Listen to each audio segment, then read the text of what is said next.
Well, hello everybody. Here we are again. It's Wednesday and we're back here to say hello to you. Once again, hope all of you are doing well. It's so fun when we get to run into you in Walmart or Lowe's or some of those great places. I almost had an accident the other day just waving at someone in the middle of a parking lot. I was so excited to see them. So we do love you. We do are praying that we do get to gather again soon. We know that our government officials are doing their best to mitigate this, and even though it's frustrating at times, they are trying hard to figure this all out. So we will continue to pray for them, for wisdom, and for just what it's going to take to bring our country back together, because we know that we need God to intervene for our country and for across the world, but we also know that God is in this. And once again, I want to remind you, if God's been speaking to you and you've been thinking some things of what God's challenging you with, write us, let us know. We want to hear about it. We want to pray with you. We want to encourage you. We want to help you move in what God has for you. And we also are having a lot of meetings about church and what God has for us and what he wants us to do. So you be praying for us.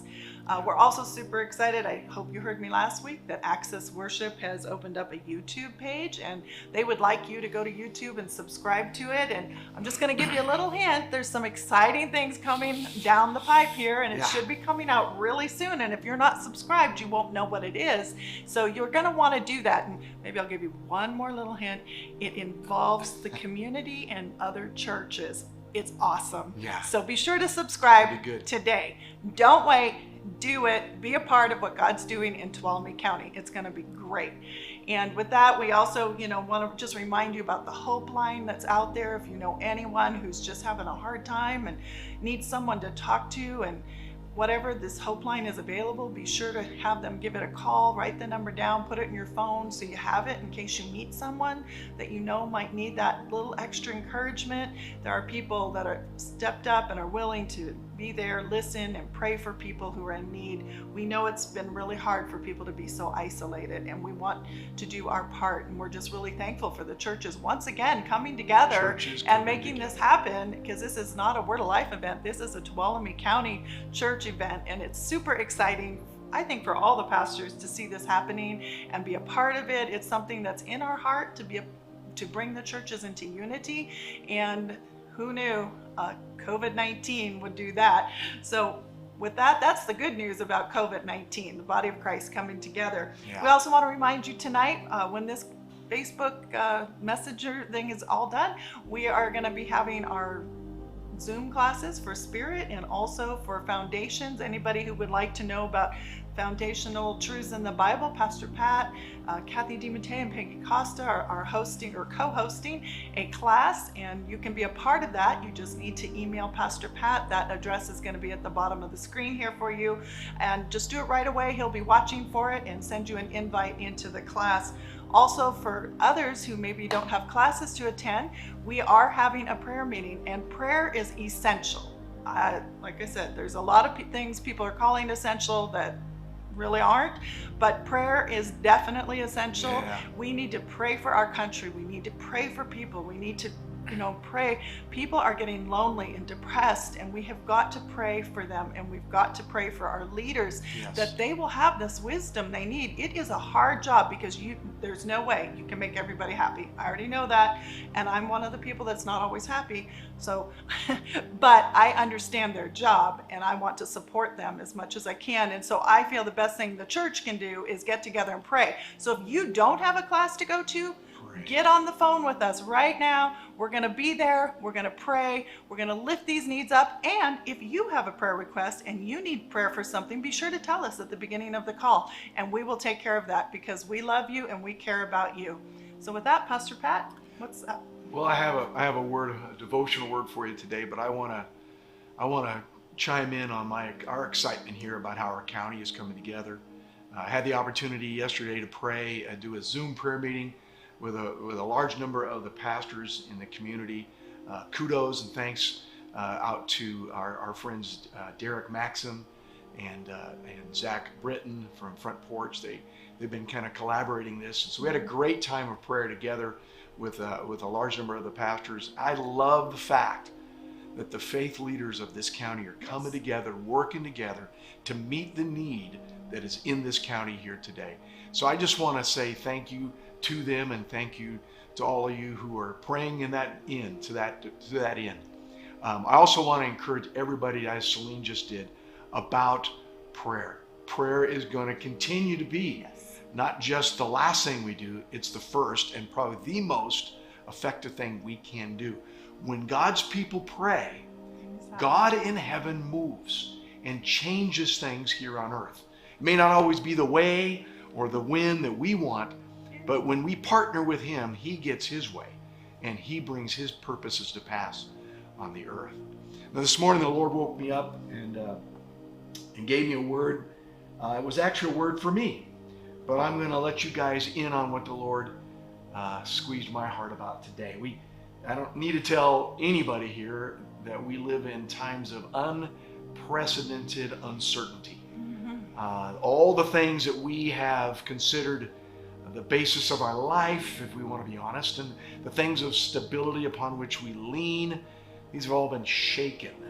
But God has not been shaken. God continues to be the only person, the only one that can satisfy us. The title of my little devotional here to Pat, and you get to listen in on, is what I call the yoke exchange. Psalm 63 verse 5 says, Lord, you satisfy me more than the richest feast. I find it interesting how the psalmist uses food and eating as an illustration of our ability and our satisfaction. In the Passion Bible it says, I overflow with praise when I come before you, for the anointing of your presence satisfies me like nothing else. You are such a rich banquet of pleasure to my soul. So many believers look to God to provide things that will satisfy. Food and clothing and shelter and jobs and funds. But the fact of the matter is, above and beyond all of those things that God does so well provide for us, He is the one that satisfies our spirit and our soul. Humans, we are created in the image of God with a spirit and a soul and a body. And though certain foods satisfy us, and of course our bodies are designed such that we need vegetables and we need meats and whatnot to satisfy and give us the nutritions and the nutrients we need. But God alone satisfies our soul and our spirit. I've been doing this Christian thing quite a while now. I got saved at 18, came to the church at 20 years old. I am not one of those bar Christians or bar lifers or born and raised Christian. I'm a convert, but I've been doing this for a long time, and I've been the lead pastor. I thought about it just this morning. The Lord reminded me. I've been the lead pastor for a third of the 51 years of this church's history. And yet this morning, the Lord squeezed my heart. He said, I'm opening up a brand new opportunity, Pat, for you during this time. A brand new opportunity to be more fully and more richly satisfied, spirit and soul. And he took me back to the prophecy that I've been quoting a lot in these different messages. One of the prophecies we received at the first of the year, where it says, drastic changes bring dynamic opportunities. He goes on to say, only you must believe and declare this in your own life, your own homes, in the midst of the congregation, in the places I have sent you, and the places I will send you. And of course, you guys know me pretty well at this point, and as the senior pastor, I'm always ministry focused, and I always seem to be focused on the things I'm supposed to do in the midst of the congregation, or to where God sends me. And of course, this is something the Father is very interested in, and I believe that is what the prophecy speaks to. But as usual, before we go out, it's got to go in. And He fills the hungry soul. He's talking to us as individuals. And like Jesus said to the apostles right before He ascended, He said, I'm going to give you power to be witnesses, first in Jerusalem, then in Judea, then in Samaria, then the uttermost parts of the earth. It's first right here. And the Lord just tapped me on the shoulder and said, Patty, are you wondering why after you've eaten your fill, you're still not satisfied? And he said, Pat, have you wondered about that? Could it be that you are looking for satisfaction in the wrong places? Psalms 107:9 says, for he satisfies a longing soul. Not just he provides what satisfies, he satisfies the longing soul. He fills the hungry soul with goodness. Psalm 145:16 says, you open your hand, Lord, and satisfy the desire. You satisfy the hunger and the thirst of every living thing. Folks, he's opening his hand to us today. Us first and foremost as individuals. He's opening up to each and every one of us so that we can, right now in this uncertain time, we can find a whole new level of relationship with him and the satisfaction that alone can bring us. It's in him, it's from him, it's by him, and it's with him. Jesus said it this way. He said, come unto me, all you who labor and are heavy laden. He says, come to me, all you who are weary and carry heavy burdens, and I will give you rest. He doesn't say he's going to provide a place for rest or provide a circumstance for rest. He says he will give us rest. Verse 29 says, take my yoke upon you and let me teach you. I always thought that for me to have rest, that he's going to have to take the yoke off of me. No, he's given me the secret that for me to find rest, I've got to take his yoke upon me. He wants to take the yoke that I placed upon myself, the yoke that the devil has placed upon me, the yoke of sin, the yoke of condemnation, the yoke of pressures, of finances, the yoke of self-loathing, whatever that burden and yoke that you have put upon you or the devil has put upon you, that has been unbearable. That has been crushing us. He wants to exchange yokes. He wants to take the unbearable yoke off of us and put his yoke upon us. The yoke is an implement of work. It's a tool, an implement that allows a beast of burden to carry or to pull a plow or a cart, it is a part of the work issue. And he's saying, take my yoke upon you. Let me teach you. I'm humble, I'm gentle. Take my yoke, you'll find rest. Isn't that almost contradictory? He says, for my yoke is easy and it's easy to bear, and the burden I give is light. The Message Bible says it this way: come to me, get away with me, and you'll recover your life. Right now, there's a lot of people who think they have lost their life. They're certainly wondering if they've lost their sanity.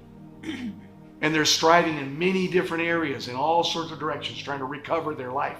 Jesus gives us the secret. Get away with me, and you'll recover your life. I'll show you how to take a real rest. Then he says the secrets. He says, walk with me and work with me. Watch how I do it.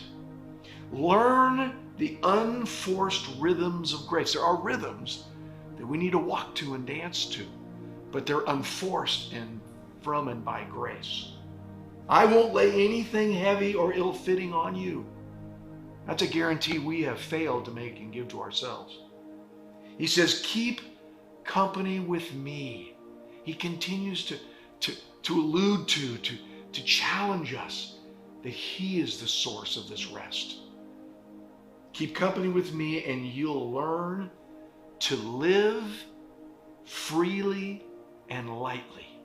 So let me just close with this thought. Getting rid of yokes and labor and work doesn't help us live freely and lightly, but exchanging our yoke for His, keeping company with Him. That's what's going to teach us to live freely and lightly. I hope that blessed you. Hope that does for you what it did for me this morning. We look forward to seeing you again. Don't forget, tonight, as we shut down this part of the service, we're going to launch into our Zoom classes. If you want to be a part of our Foundations class, email me right away and I'll send you that invitation. You can join us. But you'll see us, and I hope to see you on Zoom. And again, please don't forget to pray and to pray with Pastor Celine and Jenny and the team today. Thank you, and God bless you. Bye, everybody. Love you guys.